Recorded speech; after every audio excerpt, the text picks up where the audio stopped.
Incoming transmission. Data received.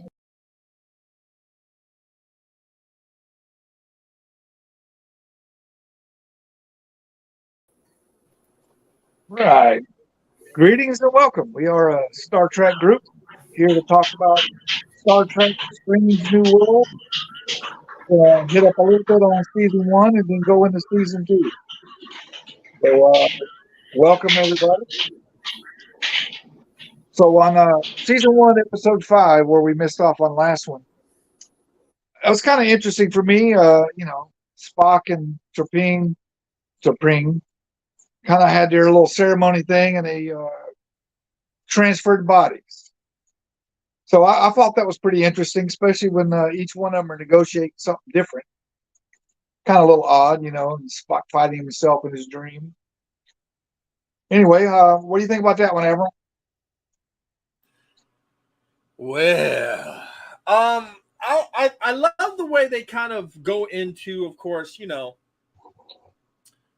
the detail of what's going on. Again, I take Strange New Worlds as this is the new rebooted Star Trek. Okay, once you put it in that context, and you don't, and I hate to say this because I love my canon. I love especially Trek canon. But the moment you can let that go and actually, okay, this is a whole new show. They're taking it from this point of view, and then you can roll with it. You know what I mean? You can really go with it. You can really let it go. It took me a while to be able to do that. The dynamic between Spock and T'Pring, I'm still looking for Stan. I'm looking for that interloper Stan. But I do love the way these two interact. I thought that it was really kind of Vulcan-esque, if I could say that. The way they kind of play off each other was really well. I'm enjoying it. I really am enjoying the series. The only thing that I could really say now that I was really kind of hoping that they would do a little bit less of is that it seems to be that, and it's not really blatantly in your face. And I think maybe it's because I watch so much YouTube and I see so much, shows, because, we do these shows, that I noticed that the men seem to be kind of backseated to a lot of the stuff. And, just about in every scene, there are more women in the scene than men. When they always talk to the computer, it's a woman. Now, don't get me wrong. I understand, that Majel Barrett did the first computer voice for Star Trek and everything else, and it was always a woman, whatever. But anytime that they call on somebody or they do a communication, it's a woman. Anytime that there's a hairy situation, the women figure it out and the men are kind of sitting there kind of looking dumbfounded. I find that a little insulting. But other than that, I'm on board with it. Sounds good. Katala, what do you think? T'Pring has a touch of her mother in her for trying to get everything placed just so when she walked into his quarters. But the exchange of Katras was interesting. The ceremonies, you get a glimpse of the Vulcan ceremonies and such. So that was, to borrow a phrase, fascinating to see. All righty, sounds good. And I think I'm Sweeter. That's Rob. Rob. I guess I got the wrong pair of glasses on. My bad. What do you think? It's been a while since I've seen that episode. It just seemed they were playing too much with the characters.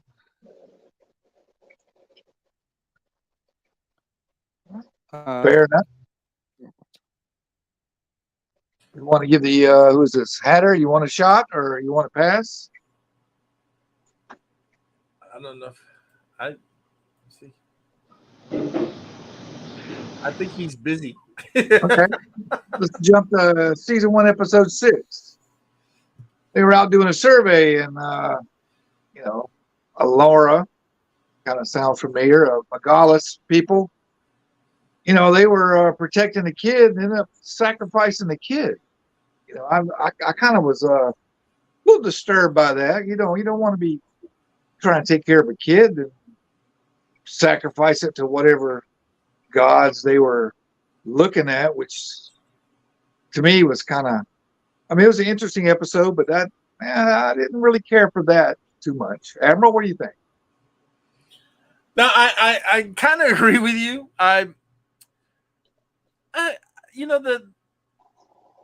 The bad thing about this Star Trek is that they can't really, the social commentary is so, how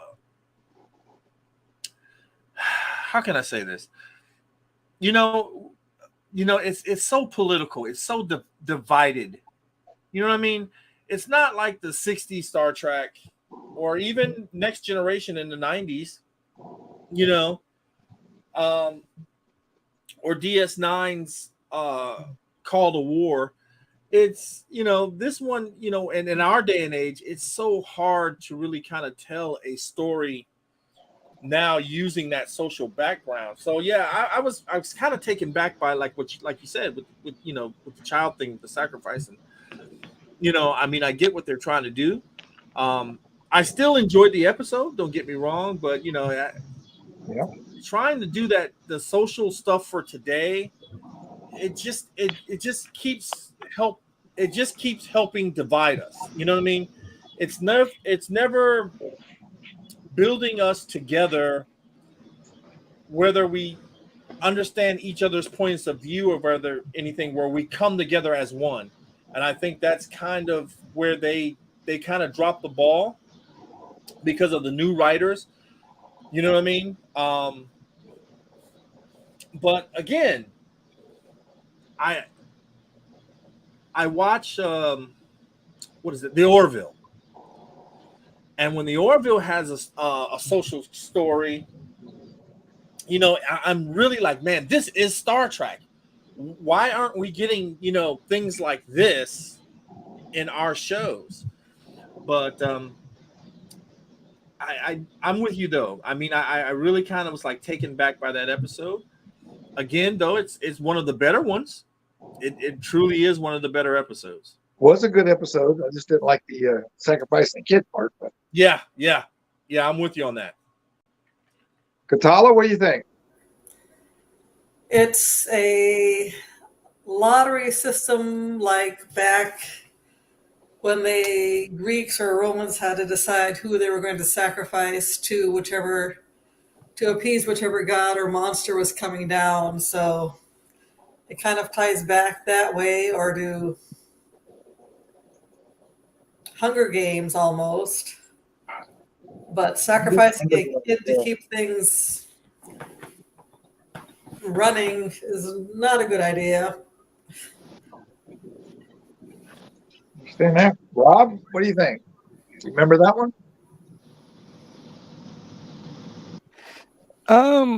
Yeah, a little. The girl seemed like she was playing the captain way too much in that episode, and he was getting away with it.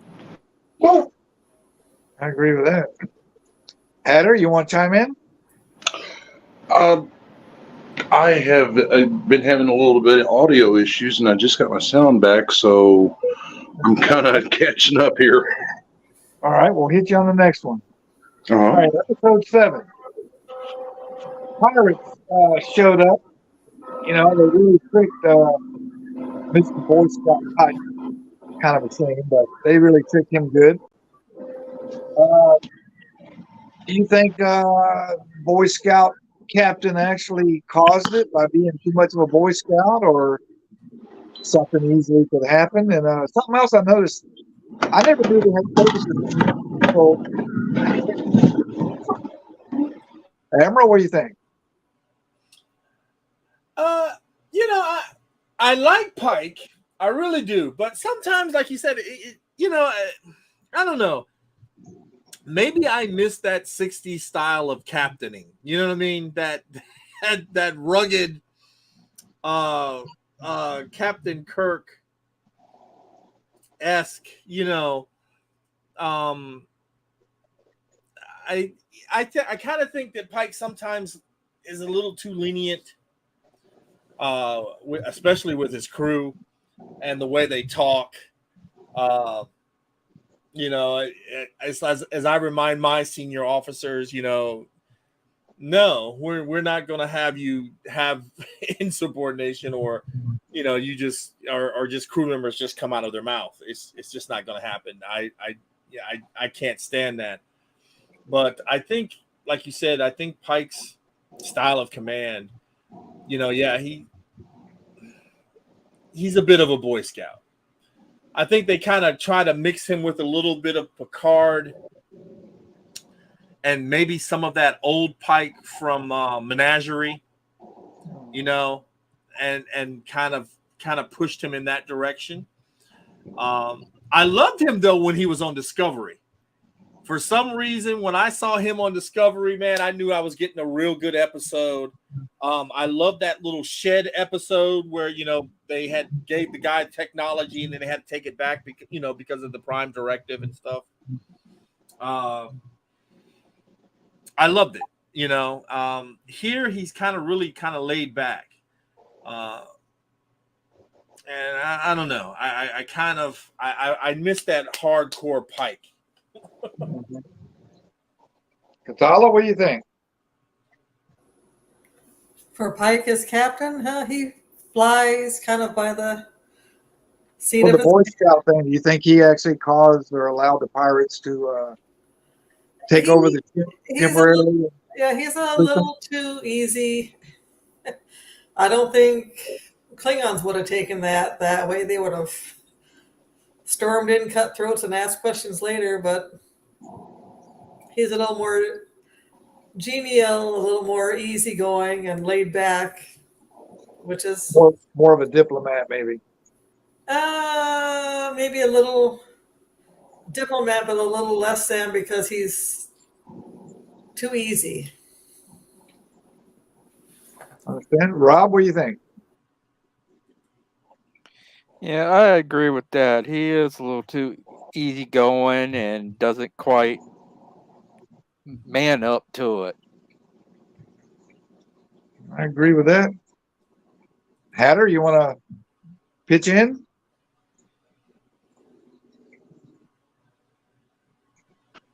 Yeah, I haven't been able to catch a show yet. Sometimes I like to listen to the podcast here and, get a little insight in what the show's about. I really like Captain Pike, and the Menagerie, so that's piquing my curiosity. I want to see what's kind of going on with the dynamics here. Sounds like some interesting writing and stories, so I'm gonna have to give it a look-see. Yeah, it's a good series, I think. Yeah, sounds like it. All right, how about episode 8? Dr. Mbinga. He's becoming one of my favorites.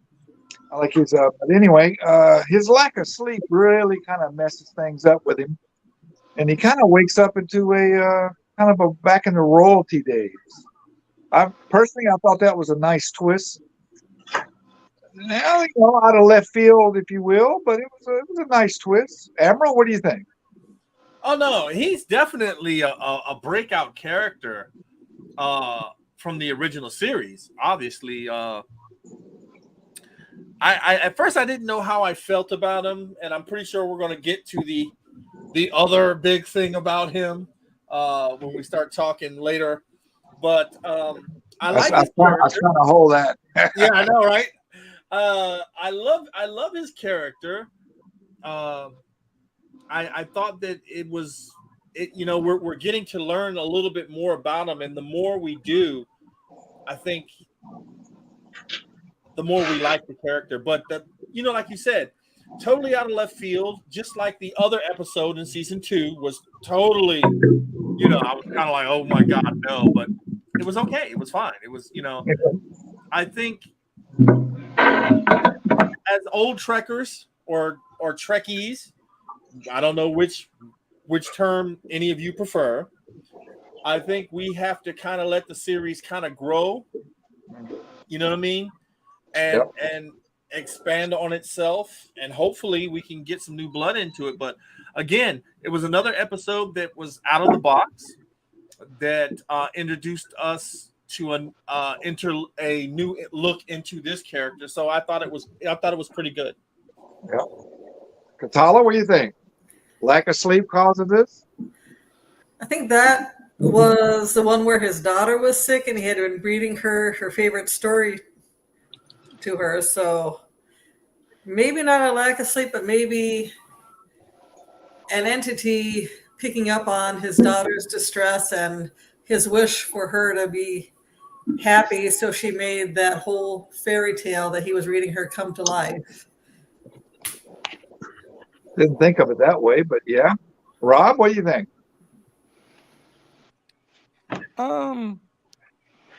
It was a lack of sleep, but also they were just playing too much into the whole Scotty and the Dyson Sphere with his daughter and the transporter, and trying to make sense of that by playing this story with the dreams.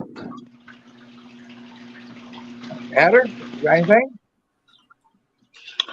No, it again, it sounds like a real interesting storyline, especially, yeah. I'm going to have to sit down and really catch this. Well, you're in here, so I'm going to ask you. If you ain't seen it, I'm going to ask you anyway. Yeah, All right. yeah. Episode 9. We covered 10 last time, so this will be the last one of season 1. So this is your rookie's last mission, especially Hura.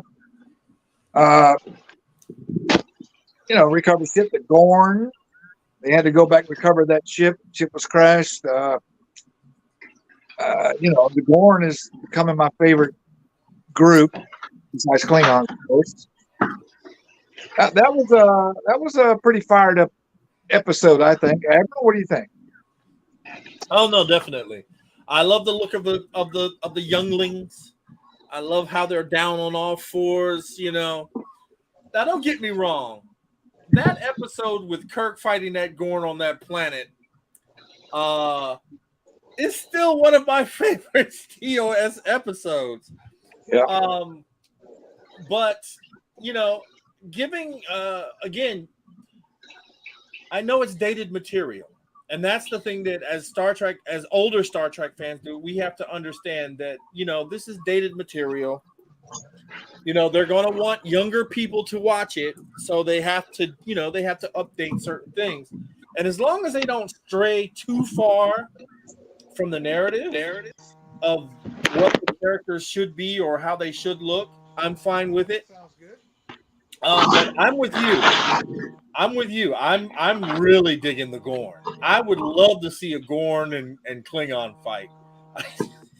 I just think that would just be they would have to really kind of up the rating.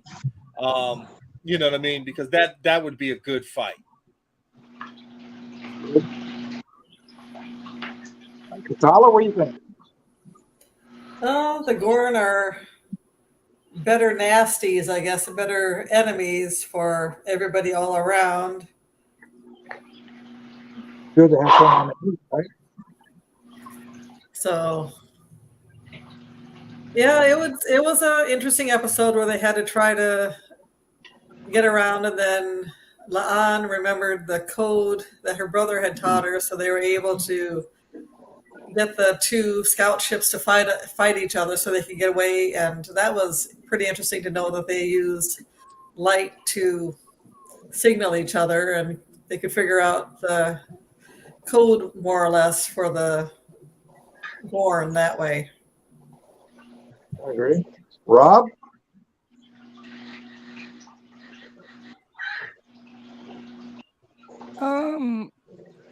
I have to say that ship was in good shape to be crashed on that planet like that. I didn't like this episode that much because I lost my favorite character, the engineer. So that kind of really turned me off this episode. Understandable. Heather? No, I don't think I have anything to add to this one. All right. Yeah, that was another thing that I have to agree with with Rob on that. I was really getting used to that blind Endorian. I was really getting into his character, and then they took it away from me. So yeah, I could totally feel what he was saying on that. All right, that'll conclude season 1. I thought it was overall a pretty good season. Had some curveballs and a little bit of left field, but it's good to keep, your attitude adjusted to accept any kind. All right, let's talk about season 2. I know we've waited long enough. The first episode, Spock steals the Enterprise. That just threw me out of whack. It's like, what? Of course, my first thought was, they're going to have to throw him in the brig. But if you think about him averting a war with Klingons, which is never a good thing, so averting war was good. Dr. Ndinga kind of has become my favorite. His war side. So far in season 2, my favorite would be Dr. Mbinga. I think he has actually set the tone for me for the season. And first episode was really good. A lot of Klingons finally. Admiral, what do you think? Who was your favorite so far? God, man, you know what? I was kind of hoping you were going to ask. I have to say, and I hated this character when I first met her. Got to put you on the spot. Security guard, the security chief,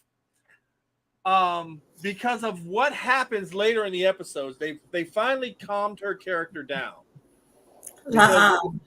And in the first season, she was always opening her mouth, and I was like, why does she keep talking? Pike, say something. Please say something. Shut her down. But the episode that we're going to be talking about, I don't want to rush your episodes. Changed my liking for this character. She's much more reserved now, and I like that. You know what I mean? She has that strength now that I'm willing to stop and take a look at this character. It's like somebody finally said, "Hey, we're making her too strong of a person type." Not, they're pushing that, we need this person to be strong and da da da da. But there's a way of doing it without shoving it down someone's throat. I'm finally seeing this in this character. And of course I can't not wait till you get to that episode to talk about that. But she is now kind of finding her way into her own thing. And I like the character. And it's funny because I'm complaining a lot about the women characters, but I love number one. I love the way she talks. I love the security guard. I'm not too keen on Uhura because right now we've seen like 4 or 5. Well, no, like the last 3 episodes were about Uhura, and I'm just not too thrilled with that. I'm just kind of like, okay, can we get off her? Can I get some more Pike, please? But the security guard, I love. I haven't found my niche for Kirk yet. I like him, but I don't love him like I did Shatner. You know what I mean? And that's because, well, he's not captain yet when he gets to do all his stuff. And hopefully when this show ends, we get, James T. Kirk in that center chair. That's what I'm hoping. But I like the security guard. I like the security chief. I think she's my favorite character, followed by number 1, and I hate to say it, her and Aminga. Let me do that. My 2 favorite. Her and Dr. Aminga are my 2 favorites, followed by number 1 and Pike, and bringing in the rear on third place would be Spock. There you go. Katala, what say you? It was nice to see some decent Klingons for once. That was good. La'an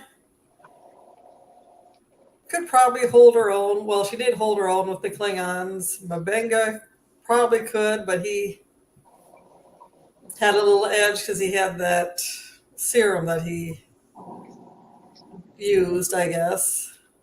But overall, that was an interesting episode because La'an was drinking blood wine against the Klingons and everything. So that was interesting. And Spock trying to stealing the ship was a little out of character for a Vulcan, but I guess you do what one needs to be done if there is a possibility of war breaking out. Maybe the ends justify the means on that one. Could be, yes. I don't know. I think Katala's a little Klingon, she's a little Klingon biased. I think. I like Mabenga and I like La'an. They're both strong characters. You see, we have Marky Mark coming in saying that he doesn't like the way Uhura is portrayed in the show, and I have to totally agree with him. Yeah. I have to totally agree with him. Rob, season 2, episode 1. What do you think?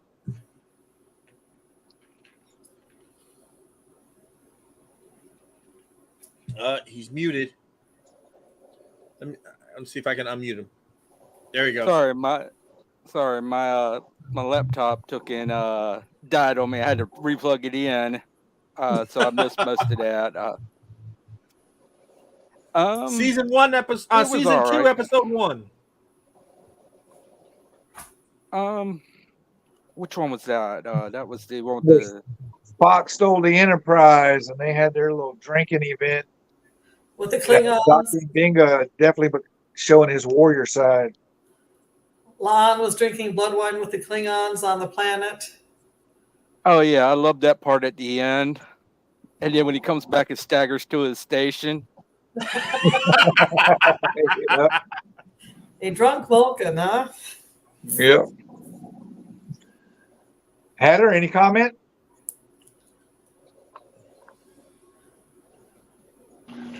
No, not. It sounds like a really cool episode. Yeah, it was really good. All right, well, let's jump to episode 2. All about the Illyrians, and Una, she gets busted big time, gets arrested and hauled off to the brig. And we have a big trial going on. Now, the trial itself was kind of enlightening to me because, it kind of showed to me that, the rules can be good, the rules can be bad, or the laws, if you will, in the same token. Because, maybe all the Federation laws are not exactly correct or updated, which they should be. And the trial kind of highlighted that, you can have good laws and bad laws at the same time. Admiral, what do you think? Again, one of my favorite characters. And I felt so bad for her. I mean, this is again where we come back to being Star Trek when we can actually get into some social conscious issues and talk about it under the disguise of sci-fi. I do love number one. I think she's just, I love the way she talks. I love the way she handles herself. And to see her on trial like that, I was kind of like, man, and I'm sitting here thinking, damn, are they really going to, I mean, obviously she's going to get out of it because she's a part of the show. But I was invested in the episode, and that's what counts. When you get invested in the episode and you're really wondering how they're going to get out of it, that's what makes for a great show. I agree. Katala, what you think? Well, would it be like her friend who was the lawyer said that she deliberately did all that so she could, in essence, claim sanctuary? Because those were her ideals. The Star Trek, the Starfleet ideals were her ideals ever since she was a child. Sounds good. Rob, what do you got anything? I loved this episode all the way until it got to the end. Then it pissed me off. Well, why did it piss you 'Cause- off? Because she did all that and put her crew through all that when she didn't have to. I understand why she did, and while it was going on, it was great. But to find out that she turned herself in and put everybody through that when they didn't have to go through that just Yeah, kind of that threw me a curveball, definitely. Yeah, we have Marky Mark saying that the lawyer was on point in that episode. I agree Absolutely. with that, but I also agree with Rob. That I think at the end of it, like you said, to turn yourself in like that was kind of like, wow, really? Well, sometimes it happens. All right. Episode 3. Timeline cold fusion reactor time. Let's see. Romulans and Kirk getting shot during the timeline. That was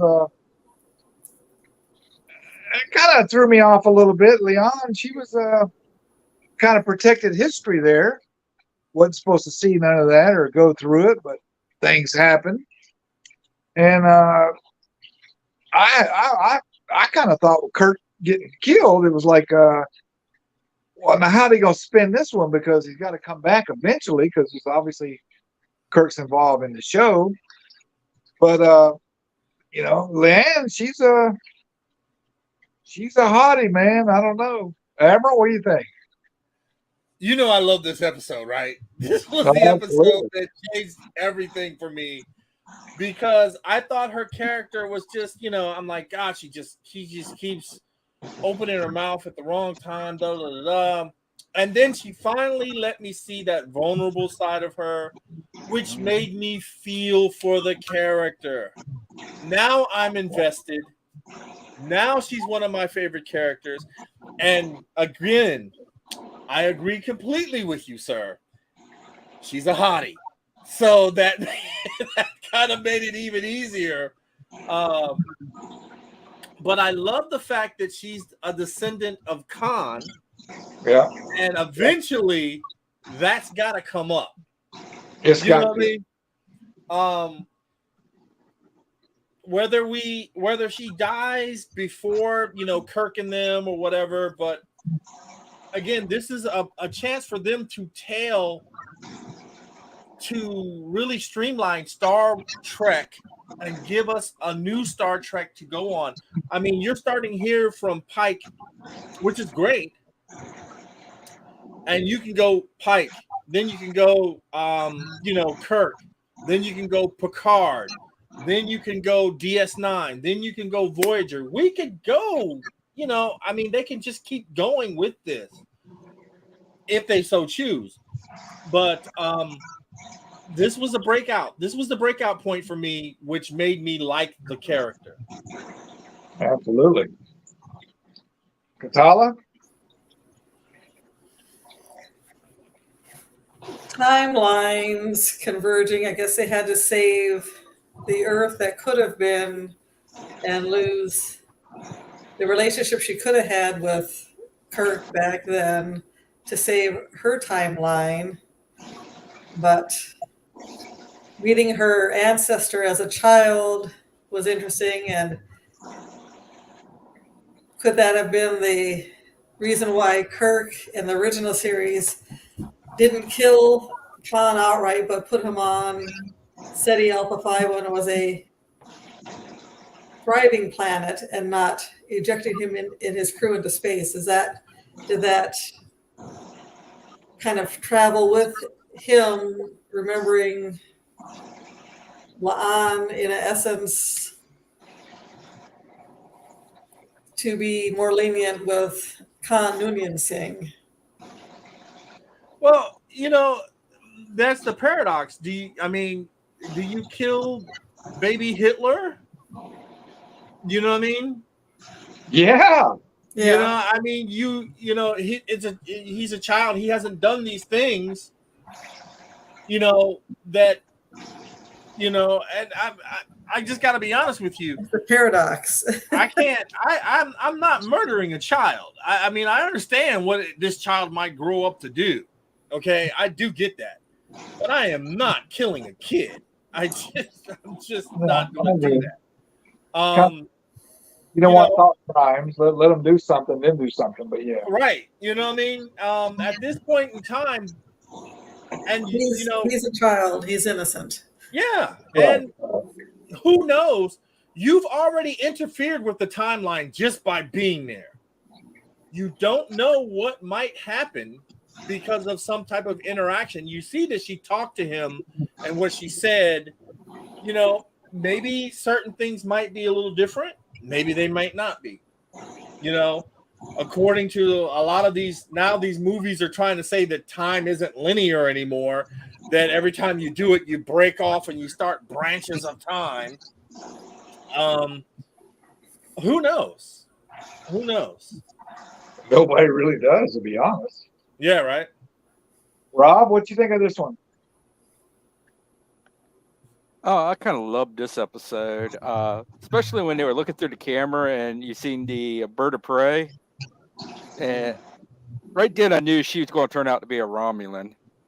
But the one thing I really let me down was how they were playing into the Cold War and all that with Enterprise, giving you flashbacks to that, talking about the temporal Cold War and all.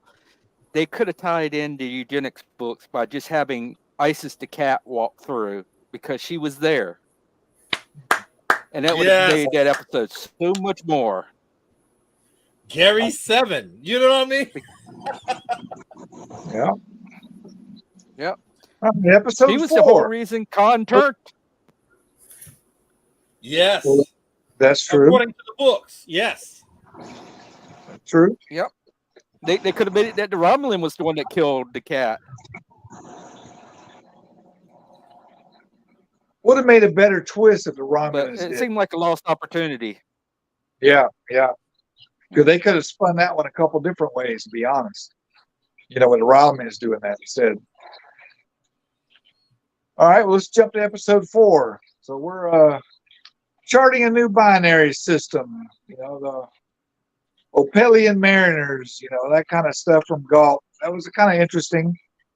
Rigel 7, they go down and we find Zach, who was left behind. They thought he was dead. That was kind of like, wow.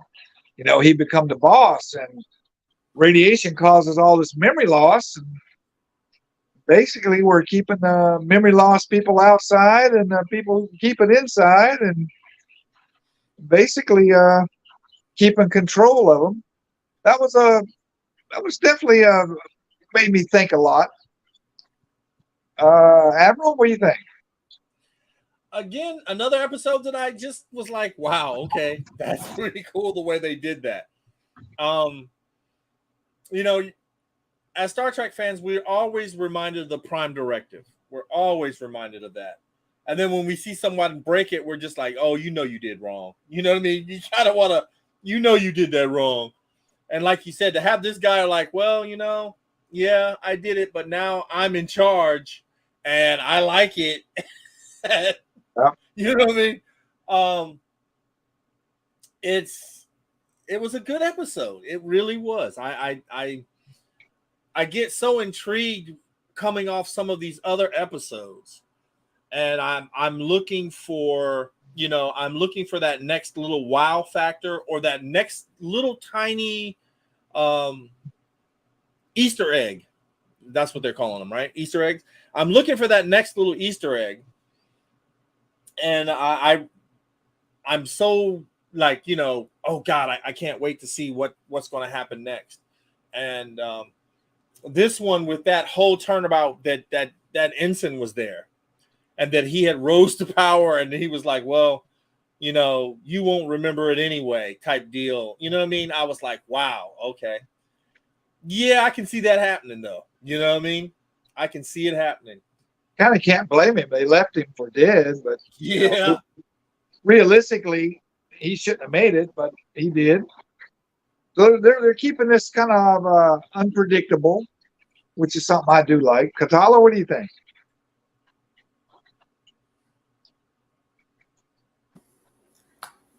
Well, it was interesting the fact that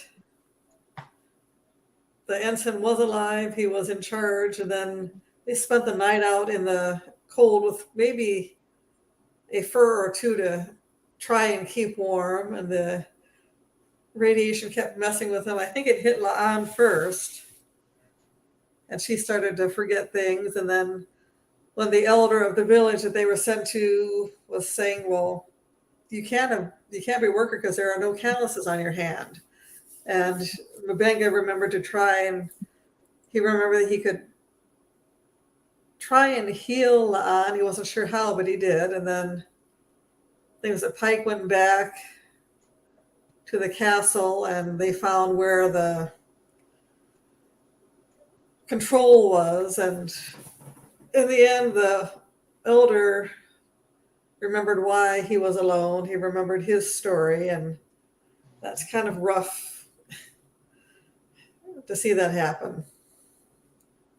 Then I agree. Rob, what do you think? This episode, as soon as they showed the castle, I started thinking about the menagerie, the scenes where they were talking about getting. I was thinking about that, and I was like, why aren't these people giants like they said in the menagerie? And that was the one thing that kept bothering me the whole time I was watching the show, so I couldn't really get into it. I agree with that. All right, episode 5. Space Energy Vortex. That really threw everybody for a curveball on the Enterprise. You know, and then we have the Yeller of Kirkove calling Spock once he went human. He's only human from the neck up. I thought that was kind of funny. Kind of insulting, kind of funny. But yeah, Spock being a human, that was definitely odd. You know, trying to laugh, trying to carry on like humans and out of place. Kind of like a round peg in a square hole. It just wasn't right. But it was an entertaining episode, I thought. Admiral, what do you think? Oh, come on, man. He got to tell T'Pring's mom off. That's I love that episode because they were bashing his mom and Spock won't having it. You know what I mean? I thought that was, you know, again, us being older Star Trek fans, we have to kind of yield to some of the newer stuff. I do think though that they dumbed down the writing a little bit because, you know, I don't think the millennials truly understand the lingo of Trek, and I think that was a lot of thing that turned a lot of people off about it because it was so cerebral that they couldn't, you know, kind of grasp, you know, Find a medium so everybody likes it. Yeah, they have to do that. They have to dumb it down a little bit. At the same time, they have to keep it smart for us older fans too, because whether people want to believe it or not, we are still the we are still the majority of the fan base. We're the ones that buy the most merchandise. We're the ones that buy the tickets. We're the ones that want to watch this show and give the critique, or, you know, we're the fan base. You know, a lot of us have been here since the original. Some of us got here a little bit after the original. And then, of course, the next generation fans, which really, was at the 90s, the late 80s into the 90s, that really kind of brought Star Trek back up into the forefront. So, but seeing Spock being human and trying to act Vulcan, I loved it. I thought it was a good episode, and I love the fact that, you know, you could actually, when you're watching that episode, you can see them when she starts ripping into Spock's mother, and Spock's mother is sitting there taking it, and Spock is just like, you know, just You know what I mean? He's got that expression like, can you? Oh no! Oh hell no! You talking to my mom like that? You know what I mean? Ain't having. Yeah. I really did like it. I that was one of a season 2. That was one of my favorite episodes. Katala, human from the neck up. What do you think?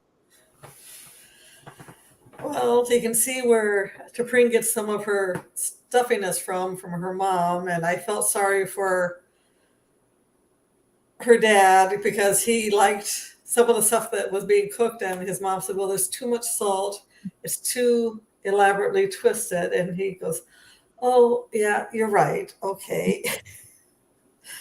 He's Vulcan whipped.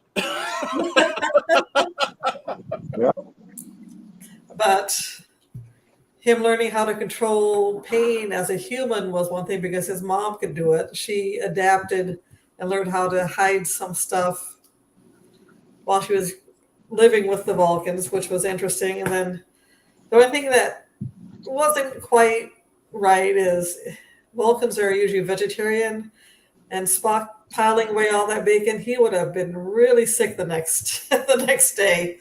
All that grease and fat would have done him in. But it was kind of comical, especially when he took his ears off and T'Pring kind of. Yeah, but he was human. But he was human by that time, so he didn't have that Vulcan physiology. So I'm pretty sure. I hope he doesn't eat it when he turned back. But you got Marky Mark's question. Do you think this would lead to the episode where she chooses Kirk as her champion? Ponfar. Woo! That's I didn't think about that, but that Marky Mark, that's actually a really, really good question. Right? Yeah. Rob, human from the neck up. What do you think? I enjoyed the episode, but I think he could have controlled his emotions a little bit better than he did. As much as he brags about how Vulcans can control their emotions and everything, he would still have the memory of how to do that, even if he was turned human. But I did love the part where the ears came off and he just laid into her mother. Yeah. That was good. All right, episode 6. This was a really interesting one. Kind of got me thinking. Uhura, she started picking up on some sounds on her communications, and kind of strange stuff was happening there. People start hallucinating, and Bannon's Nebula was definitely causing some effects. That was kind of an eye opener a little bit. Sounds can play a big part in a lot of things. Like some security systems are by sound. So, sound waves can actually be involved in quite a bit of stuff. Admiral, what do you think? Oh no, I definitely thought it was a unique episode. That, like you said, only certain people could hear these sounds. The entity was trying to communicate through the sounds, and I thought that was kind of, definitely something Star Trek would do. And it was an okay episode. The only problem I have was at the end of it where Uhura's like, fire, and I'm like, wait a minute, you don't give orders, especially on the captain's bridge with the captain. And the captain, she says fire. She's looking at the screen, and Pike stops and looks at her, and then he looks at the security guard and at the weapons officer, and he nods, and I'm just like, again, I have trouble with the writing with that. You know what I mean? Obviously this is somebody who doesn't know the military or who hasn't really watched Star Trek, because that would never, you know what I mean? Captain, we should fire. Yeah, fire. that type of stuff, now Captain Fire, that type of stuff, versus trying to make these breakout characters where these women are just, hey, I'm fire, come on, get real. This is still the military.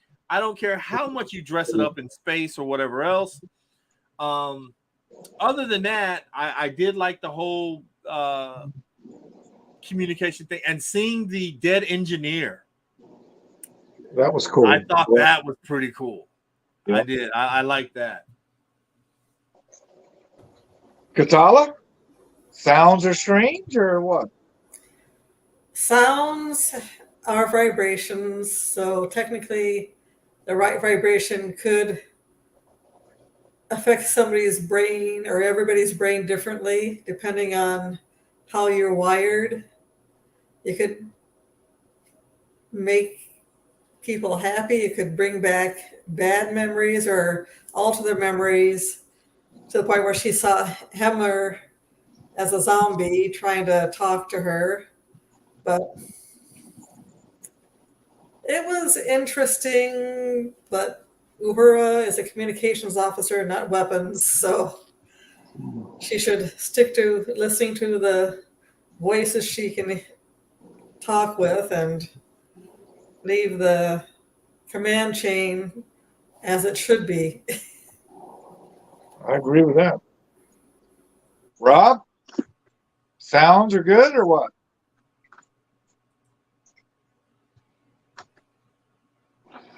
Mr. Rob?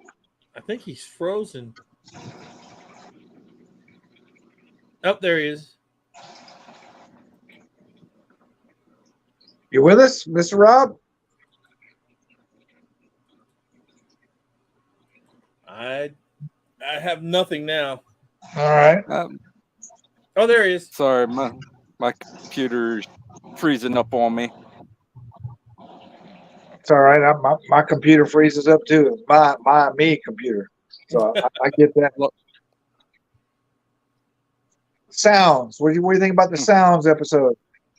I enjoyed this episode. I like they kind of played it to the old style Star Trek with the aliens in the clouds and stuff like that, and really kept it hit or miss whether or not it was something really going on. So it was a pretty good episode. I agree. All right, episode 7. This one definitely caught me off guard. I wasn't expecting, at first it was like cartoon. What the hell? Then I got to thinking back, this is a crossover. The lower decks. I was like, yeah, okay. And Bohmeiler, or however you want to say his name, he kind of spiced it up coming through that little time portal. Of course, it was kind of odd coming in as a human, but yet, on the lower deck side was a little more animated. I thought that was actually a nice touch. It kind of like combined two different entities, if you will, from Star Trek, Lower Deck, Star Trek, Strange New Worlds, and kind of. I really believe this could really open up future episodes if this continues on for 3 or 4 seasons. I think they're going to have to come back to this and do a little more of it. Admiral? It's no secret. I'm not a fan of the lower decks. I don't like comedy Star Trek.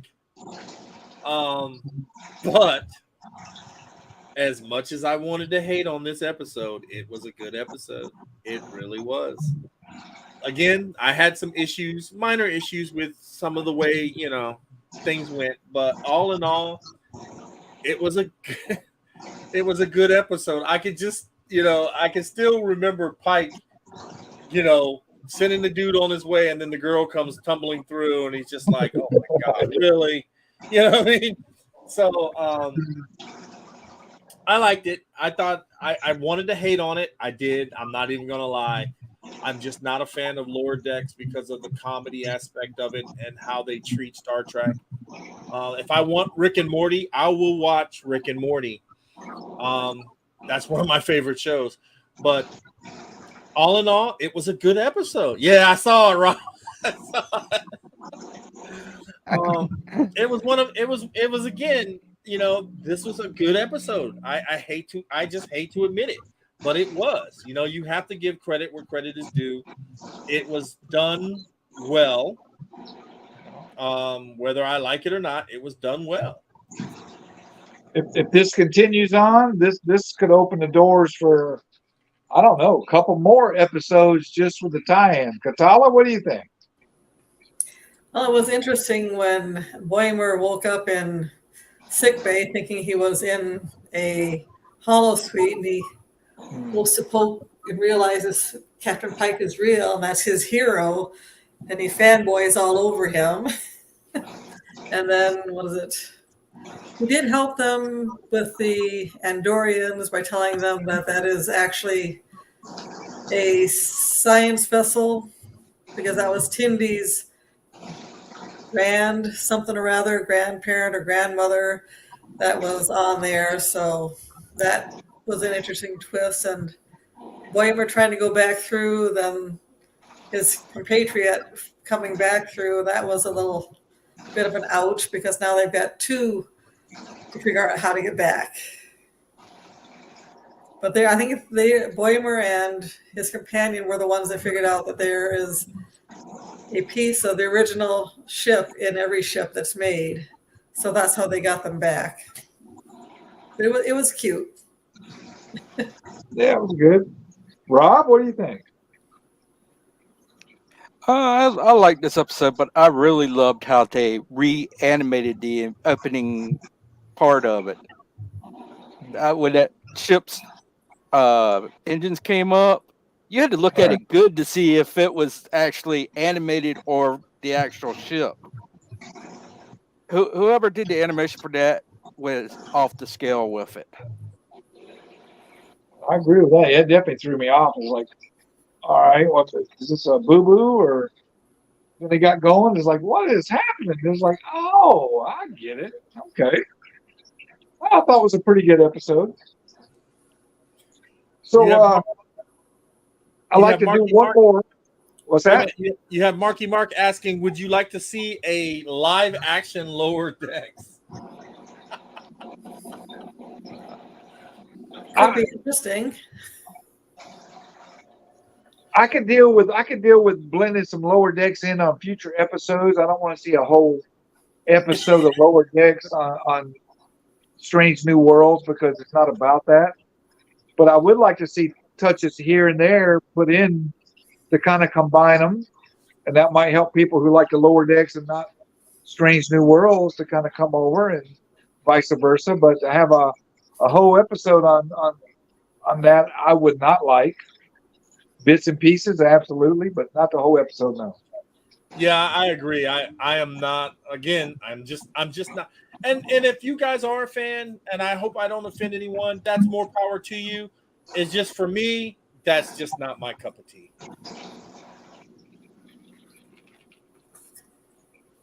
All right, so we'll do one more episode. We will leave 9 and 10 for our next visit. So episode 8 was a really good one. Prospero's system. We have Ambassador Dakra. Ambassador Starbase 12. I just got the feeling that, he was the butcher of Jagal. Everything was pointing toward him, and he's trying to, make amends for rude behavior. And come to find out, wow. Admiral, what do you think? I'll be honest with you when I tell you, I didn't think Aminga had it in him, to be honest with you. I kind of think they sell the Klingons just a little short here. Because, I don't know, in this time period, war or not, I don't know anybody who wants to go toe-to-toe with a Klingon. I'm just being honest. I'm not being biased because I like Klingons too. As you can see, and my little picture here, I've got my little Klingon forehead on and my Federation uniform, Federation uniform there. But yeah, I see it, right? I see it, Jack. I see it. I think they're kind of selling the Klingons a little short when it comes to that. Like humans could just take on a Klingon. It doesn't work that way. Again, this is where you have people who aren't fans, who don't know the source material, and they're just like, oh yeah, we can just put these guys up with these guys and it'll be fine. No, it's not fine. But to hear the Doctor's speech and to find out that he's the butcher. Look, we got Marky Mark saying he's offended about the lower decks. But to hear the Doctor's speech and to hear the Doctor say,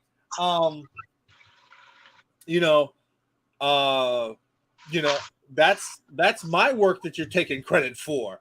And I was like, oh, damn, and Minga, like you said, Jack, he's a badass. This dude is truly, Katala and I talked about this we touched on it briefly. She was like, I don't think he could have killed a Klingon. And I'm like, well, maybe that the Klingon knew that, his secret was going to come out. And this is the way that he chose to go ahead and basically commit seppuku. You know what I mean? Go ahead and kill himself at the hands of his enemy. You know what I mean? So he could get into Stovercore. At the same time, now, let's not forget that Aminga, you know what I mean? When he grabbed his arm, when he was leaving, I was like, oh my God. I know that feeling. I've had a guy that I just could not stand, and he would always want to talk to me. And one night at the club, he extended his hand towards me, and I just wanted to punch him in the face. But everybody's watching, you know what I mean? So I have to shake his hand and smile. So I knew that feeling. Again, another good episode. And I got to be honest with you, Strange New Worlds doesn't have a lot of bad episodes. One or two might be a little kind of but they're still good episodes enough to keep you watching. Yeah, and they this, are. Yeah, this was one of them. Katala, who's one of your favorites this season, and what do you think about that? Well, that episode was a nicely darkly tinted one. It showed, I guess, both sides of how what you've gone through in service or war affects you. And even though you try to bury it, it'll still crop up. And the only way I think Mabenga might have been able to take out the ambassador is if he used that little tiny serum that he made that gave him extra strength. That could have been one way he could have done it. But toe-to-toe, he would have had trouble even if the ambassador was a little older and a little more injured, because he did have a cane or a staff that he walked with. I carry a cane, and I'm telling you now, no, that's not happening. I beat you up with my cane.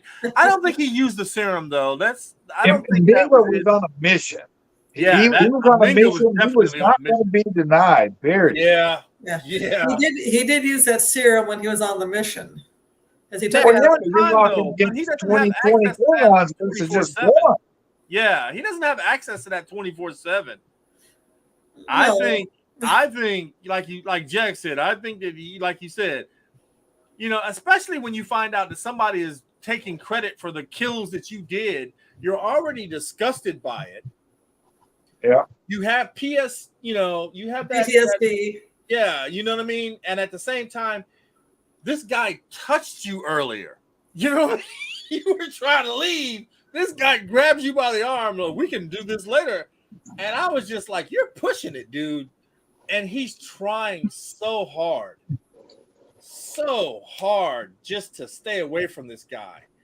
And then boom, Well, Ambassador staff Dakra, dinner- I think, was pushing it on purpose. The staff dinner was interesting because Ortegas got up and left first. Then I think La'an had left, and then Chapel went after. Then he sent Mabenga to check up on all of them, so the room was cleared. Yeah, Yeah, can we talk about that too? Where she stands up and at attention, and she keeps running her mouth, and the first officer tells her to stop. What the hell, Pike? I was like, when are you going to slap her down? yeah, a little bit She's of another slack. one. That pilot is another one. The helmsman. Ortegas, She needs, Ortega. yeah, Ortega. She needs to be put in her place a little bit. Rob, what's your take on this one? I really wanted to enjoy this episode. I loved the storyline and everything.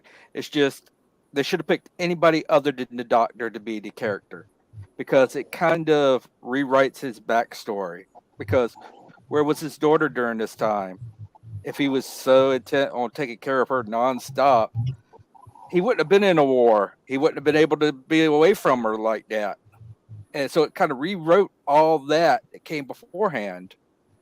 That kind of irked me. They could have picked any other character to fill him with. well, that episode came But after. other than that, his it was a daughter great story. picked up. That one episode where it was a fairy tale, that entity took his daughter.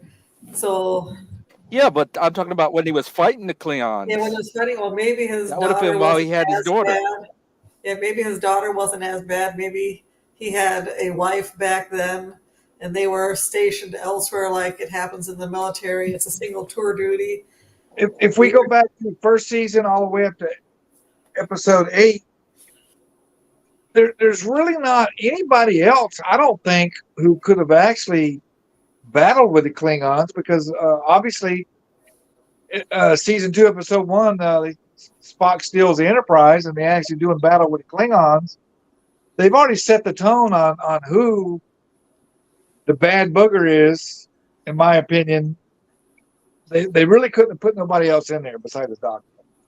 Granted, I agree with Rob. That's kind of throws a little wanger in there about, his commitment, his time, trying to help the daughter and stuff. But I just don't see anybody else they could have put in there that would have the aggression, the meanness, the desire and willingness to actually go against a Klingon. My opinion. Who else could they have picked? Nobody else. We have Marky Mark saying that the problem with the ambassador looked, his makeup was kind of off. Yeah, I kind of agree. I want my Klingons to look Klingon. Don't throw the turtle shell on top and then think that's. Well, the ambassador also had a tattoo marking on his right face.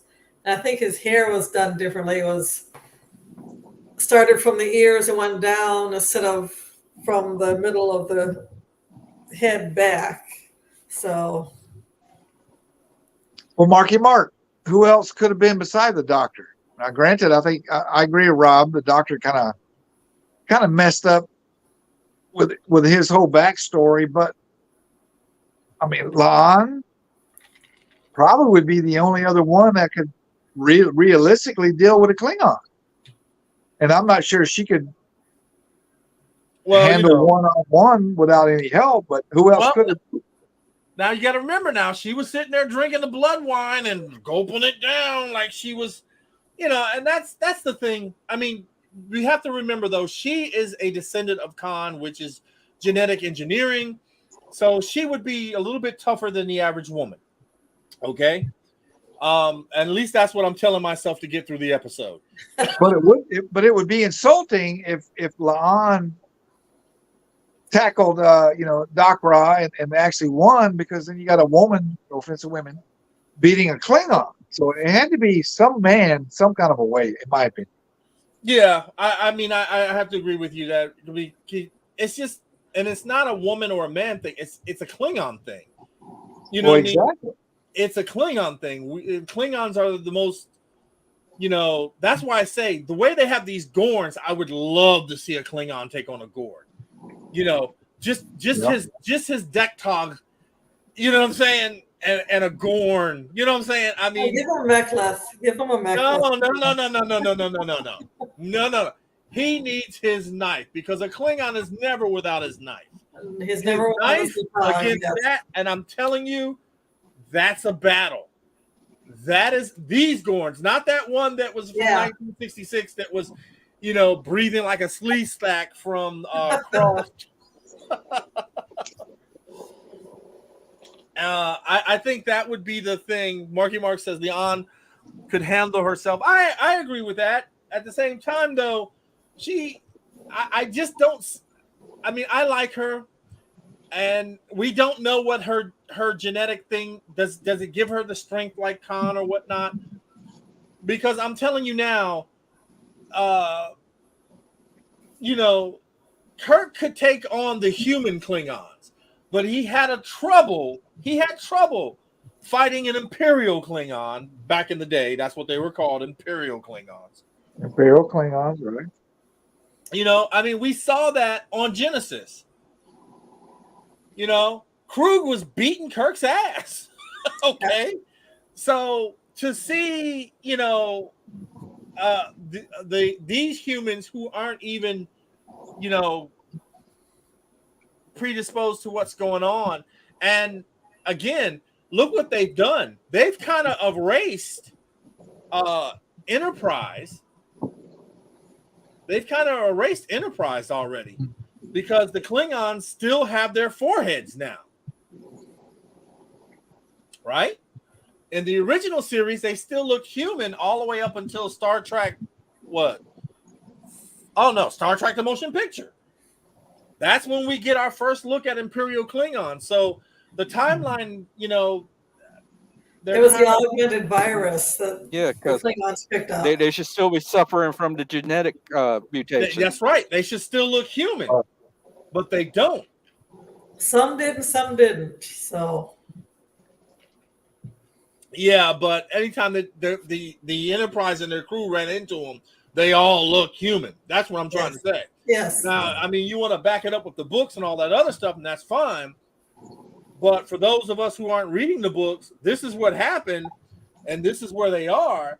So what's going on now? They have to make it somewhere in a happy medium that the older and younger can both be on the same page with it, because otherwise, us older folks are going to die off make up for the whether we like it or not. And we got to get the younger folks to want to come on board and continue on with fandom. So I think they're just trying to do it so that kind of happy medium on both sides, so to say. Oh, I agree with that. My last. They're just trying to make up for the purple Klingons. Yeah. Oh God, yeah. I mean, Discovery Klingons were just, you know, scary. You know what?